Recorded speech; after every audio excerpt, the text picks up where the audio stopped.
Ulcerative colitis, जैसा कि नाम से ही बिल्कुल क्लियर है कि अल्सर्स भी हैं और इन्फ्लेमेशन भी है। अल्सर और इन्फ्लेमेशन, इन्फ्लेमेशन कहां पर है?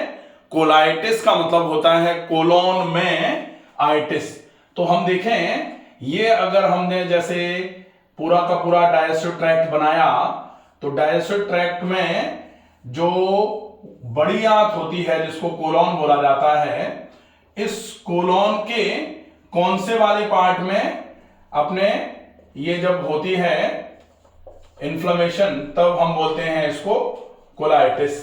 तो सामान्य तौर पर ये जैसे पूरा का पूरा डाइजेस्टिव ट्रैक्ट है, डाइजेस्टिव ट्रैक्ट में ये वाला जो भाग है इसको बोला जाता है, यहां से लेकर के ये पूरा का पूरा कोलोन है, बड़ी आंत। बड़ी आंत को बोलते हैं कोलोन। अब जब ये कोलोन है तो इस कोलोन पर जब आइटिस होती है तब इसको बोला जाता है कोलोन पर आइटिस, इसको बोलेंगे कोलाइटिस। कोलाइटिस। अब ये किस नेचर की है? अल्सरेटिव नेचर की है। अल्सरेटिव मतलब अल्सरेशंस हैं पूरे के पूरे, जहां जिस जगह पर कोलाइटिस हुई है तो कोलोन में अल्सरेटिव चेंजेस आए हैं और इन्फ्लेमेटरी साइन भी आए हुए हैं। तो अल्सरेटिव चेंजेस का मतलब क्या होता है? ओपन सोर्स बने हुए हैं। ओपन सोर्स का मतलब है कि जो आपकी कोलोन है, कोलोन 4 लेयर से मिलकर बनी हुई है, तो जो सबसे अंदर वाली लेयर है, इस लेयर पर पूरे के पूरे इस हिस्से में जहां पर कोलाइटिस है, उस हिस्से हम देखेंगे कि कोलाइटिस के टाइप क्या क्या होते हैं। उसमें हम देखेंगे कि कौन से हिस्से में कोलाइटिस होती है। तो जो सबसे अंदर वाली सतह है, उस सतह पर जब ओपन सोर्स हो जाते हैं उसको बोलते हैं अल्सर्स। तो अल्सरेटिव नेचर का है, लेकिन साथ में कोलाइटिस का मतलब है कोलोन पर इन्फ्लेमेशन भी है। और इन्फ्लेमेशन का मतलब हमने पहले हर जगह बताया हुआ है कि जहां भी आइटिस जुड़ती है उसको इन्फ्लेमेशन बोलते हैं। और इन्फ्लेमेशन के साइन कितने होते हैं? 5। कौन से? पहला सूजन, दूसरा लालामी, तीसरा दर्द, चौथा आपका हीट मतलब गर्मी, और पांचवा loss of functions. Loss of functions. तो ये पांचों साइन जहां भी पाए जाएंगे वहां हम बोलते हैं क्या हुआ है? आइटिस हुई है, इन्फ्लेमेशन हुआ है। और जहां इन्फ्लेमेशन होता है, कहां हुआ है उसके नाम के आगे इन्फ्लेमेशन की जगह हम आइटिस बोल देते हैं। तो यहां कोलोन पर ये पांचों चीजें आई हैं, इसलिए कोलोन पर आइटिस, इसको कोलाइटिस बोला जाता है। और इसका नेचर कैसा है? अल्सरेटिव है, अल्सर्स हैं इस जगह पर, इसलिए इसको अल्सरेटिव कोलाइटिस बोला जा रहा है। अब ये अल्सरेटिव कोलाइटिस बेसिकली है क्या? ये आईबीडी होती है। आईबीडी का मतलब होता है inflammatory bowel disease. Inflammatory bowel disease का मतलब है इस पूरे के पूरे बाउल्स में इन्फ्लेमेटरी बाउल डिसीज, ये 2 तरीके की होती है। एक तो होती है अल्सरेटिव कोलाइटिस और दूसरी होती है क्रॉन्स डिसीज। तो क्रॉन्स डिसीज पे हम बाद में देखेंगे, पहले आज हम देख रहे हैं अल्सरेटिव कोलाइटिस कैसे होती है, क्या लक्षण होते हैं, कैसे कैसे इसके कारण होते हैं और इसका मैनेजमेंट किस तरीके से किया जा सकता है। तो हमने देखा कि अल्सरेटिव कोलाइटिस का मतलब क्या है? वो अल्सरेटिव है, मतलब ओपन सोर्स है, उसमें कोलोन में इन्फ्लेमेशन है, इन्फ्लेमेशन में ये पांचों साइन मिलेंगे। तो हम देखेंगे कि सिम्टम्स ये क्या क्या देगी। तो सबसे पहले हमने देख लिया अल्सरेटिव कोलाइटिस है। अब हम देखेंगे कि इसके बेसिक सिम्टम्स जो होते हैं वो क्या देती है ये। तो सिम्टम्स हम देखें, सिम्टम्स में क्या रहेगा? सबसे पहला सिम्टम क्या है? सबसे पहले है एब्डोमिनल क्रैम्पिंग। एब्डोमिनल क्रैम्पिंग का मतलब है कि ये पेट में मरोड़ कराएगी, कहां मरोड़ कर आएगी? जहां पर ये इन्फ्लेमेशन है। तो हो सकता है नाभि के नीचे दोनों तरफ ये भारीपन रखे और नाभि के नीचे मरोड़ हो रही हो। अगर ये साइन आपको मिल रहा है, ये सिम्टम मिल रहा है, तो आप ऐसा मान लीजिए कि ये सिम्टम आपका अल्सरेटिव कोलाइटिस का है। अब दूसरा जो है वो है मोशन आपके बार बार करके इसमें आते रहेंगे। मोशन अगर बार बार आएंगे तो आपको बार बार मोशन के लिए जाना पड़ेगा। तीसरा जो इसमें होता है वो है आपको ऐसा लगेगा कि आपको एकदम से पेट में भारीपन, एकदम से पेट में दर्द आया, और अगर आपने इस दर्द को प्रॉपर तरीके से डायग्नोज नहीं कर पाया तो आपको ऐसा लगेगा जैसे पेट एकदम से फटने को हो गया है, पेट एकदम से नीचे की तरफ दर्द करना चालू कर देता है इसमें। अब हम देखें ये जो एकदम से जब अल्सरेटिव कोलाइटिस फ्लेयर्ड अप होती है, जब ज्यादा हो जाती है किसी भी ट्रिगर की वजह से, तो फिर ये एकदम से आपके मोशंस के साथ में ब्लडी स्टूल कराना चालू कर देगी। ब्लडी मोशंस आना चालू हो जाएंगे, मतलब जो स्टूल के साथ आपके ब्लड आना चालू हो जाएगा। लेकिन ये जो होता है ये कभी कभी फ्लैड अप होती है। अगर हम इसको प्रॉपर तरीके से मैनेज करके रखते हैं तो ये फिर से रेमिटिव स्टेज में आ जाती है। मतलब ये बीमारी है लेकिन ये आपके शरीर में सिम्टम्स नहीं दे रही होती है। तो ये कुछ बेसिक सिम्टम्स होते हैं।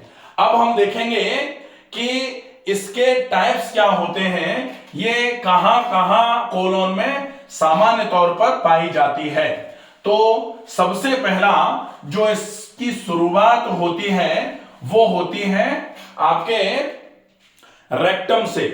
रेक्टम से शुरुआत होती है। रेक्टम कहां है? एनस के ठीक ऊपर वाला जो हिस्सा है इसको बोला जाता है रेक्टम। रेक्टम के थोड़ा सा ऊपर की तरफ चलेंगे तो आता है सिग्मोइड कोलोन। यहां से बढ़िया चालू हो जाती है, इसको बोलते हैं इलियोसिकल जंक्शन, फिर असेंडिंग कोलोन, फिर ट्रांसवर्स कोलोन, ये डिसेंडिंग कोलोन, और ये जो है ये एस है इसलिए सिग्मोइड कोलोन। और उसके बाद आता है रेक्टम, और रेक्टम के बाद फिर आता है एनस। तो ये अल्सरेटिव कोलाइटिस सामान्य तौर पर इसकी शुरुआत जो है वो रेक्टम से होती है। तो रेक्टम पर इसकी शुरुआत हो जाती है।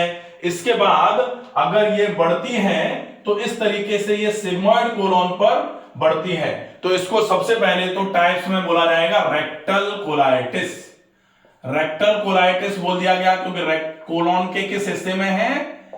रेक्टम में, तो इसको रेक्टल कोलाइटिस बोल दिया जाएगा। दूसरा जो रहता है वो सिग्मोइडाइटिस, सिग्मोइड कोलोन में होगा इसलिए इसको सिग्मोइडाइटिस भी बोला जाता है। दूसरा वाला टाइप जो है सिग्मोइडाइटिस बोलते हैं। तीसरा जो टाइप है वो है left sided colitis. Left sided colitis का मतलब जो कोलोन का लेफ्ट साइड है उसमें कोलोन में इंफ्लेमेशन रहेगा, तो इसको बोला जाएगा लेफ्ट साइडेड कोलाइटिस। और चौथे नंबर में इसको बोला जाता है पैन कोलाइटिस। पैन कोलाइटिस का मतलब अपन सब जानते हैं, पैन का मतलब क्या होता है? पैन इंडिया जैसे बोला जाता है ना कि पूरे भारत में, ऐसे ही पैन कोलाइटिस का मतलब है पूरे के पूरे कोलोन में ये फैल गई है, इसके लिए इसको बोला जाता है पैन कोलाइटिस। तो बेसिकली ये इसके 4 डिविजन्स हैं, 4 टाइप्स हैं। अब इन चारों टाइप्स को हम देखें कि इन चारों टाइप्स के हिसाब से सिम्टम्स जो हैं वो हमको क्या क्या मिलेंगे। तो बेसिकली कोलाइटिस में हमने क्या बोला कि कोलोन में इन्फ्लेमेशन हुआ, और इन्फ्लेमेशन में क्या हुआ है? सबसे पहले सूजन आई है। कहां सूजन आई है? कोलोन में। तो कोलोन में सूजन आई है तो पेट में भारीपन रहेगा।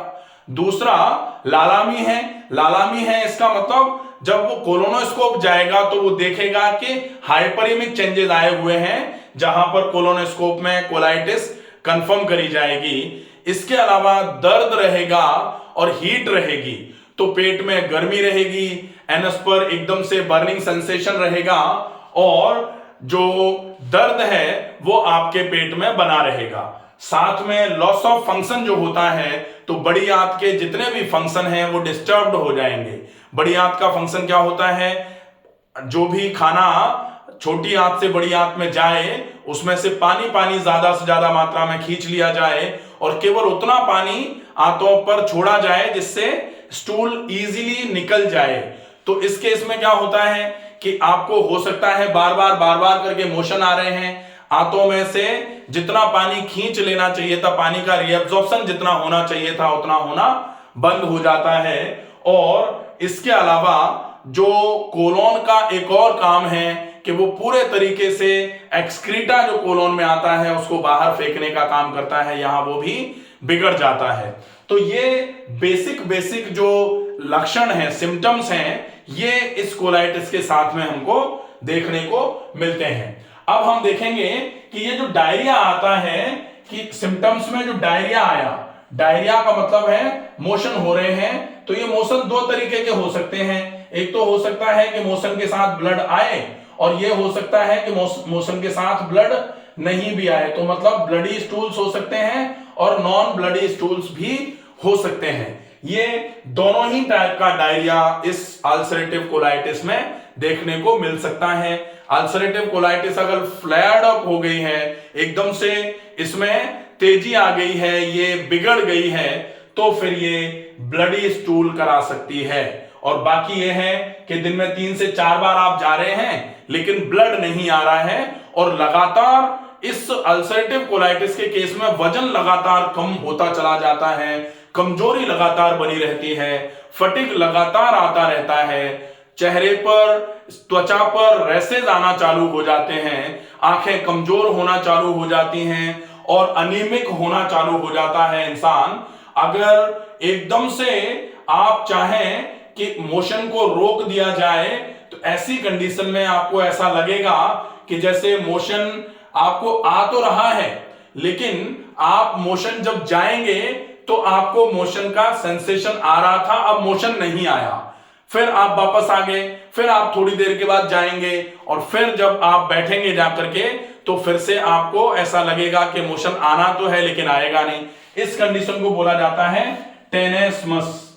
टेनेस्मस ये कंडीशन जो है ये क्लासिकल साइन माना जाता है इस अल्सरेटिव कोलाइटिस में, कि पेट में भारीपन रहेगा, आपको लगेगा कि मोशन जाना है लेकिन जब आप जाके बैठोगे तो कुछ आएगा नहीं। ये कंडीशन आपके साथ ज्यादातर देखने में मिलेगी अल्सरेटिव कोलाइटिस के साथ में। इसके साथ आपके पूरे के पूरे जोड़ों में दर्द हो सकता है, जोड़ों में सूजन आ सकती है। तो ये कुछ सिम्टम्स होते हैं जो अल्सरेटिव कोलाइटिस के साथ आपको देखने को मिलेंगे।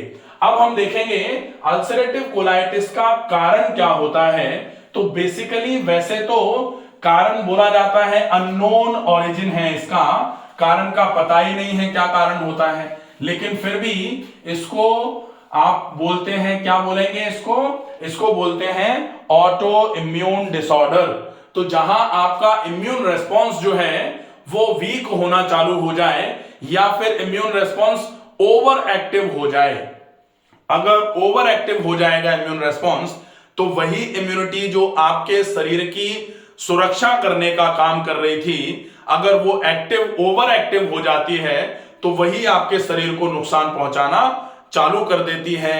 ऐसे केस में सामान्य तौर पर ऐसा माना जाता है कि अगर आप अपनी इम्यूनिटी को बैलेंस करने का काम कर सके तो इस समस्या में आप इस समस्या को मैनेज कर सकते हैं। इसीलिए जब इस समस्या के लिए ट्रीटमेंट की बारी आती है तो बेसिकली वैसे तो 2 तरीके के ट्रीटमेंट होते हैं, एक तो सर्जिकल ट्रीटमेंट होता है और दूसरा होता है नॉन सर्जिकल ट्रीटमेंट।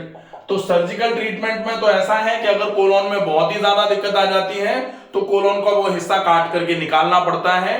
इसके अलावा जो नॉन सर्जिकल ट्रीटमेंट है ये 2 तरीके से हो सकता है।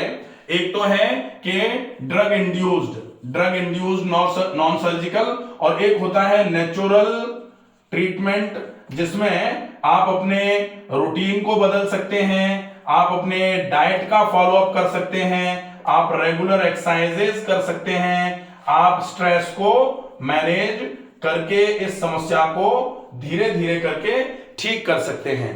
तो अब ये जो ड्रग इंड्यूस्ड मैनेजमेंट है, इस ड्रग इंड्यूस्ड मैनेजमेंट में सामान्य तौर पर स्टेरॉइड देने पड़ते हैं, इम्यूनोसप्रेसेंट, इम्यूनोमॉड्यूलेटर्स चलते हैं इसमें, और साथ में जो भी सिम्टम्स आ रहे हैं उन सिम्टम्स को मैनेज करने के हिसाब से भी मेडिसिन चलती हैं। तो हम इस वाले ऑप्शन पर नहीं जाते हैं, हम आज देखेंगे नेचुरल ट्रीटमेंट क्या हो सकता है, अल्सरेटिव कोलाइटिस में रूटीन क्या रहेगा, अल्सरेटिव कोलाइटिस की डाइट क्या रहेगी, अल्सरेटिव कोलाइटिस के लिए आपको स्ट्रेस को किस तरीके से मैनेज करना है और अल्सरेटिव कोलाइटिस के लिए एक्सरसाइजेज आप कौन सी करेंगे। तो ये पूरा का पूरा प्लान जो है हम देखेंगे पार्ट 2।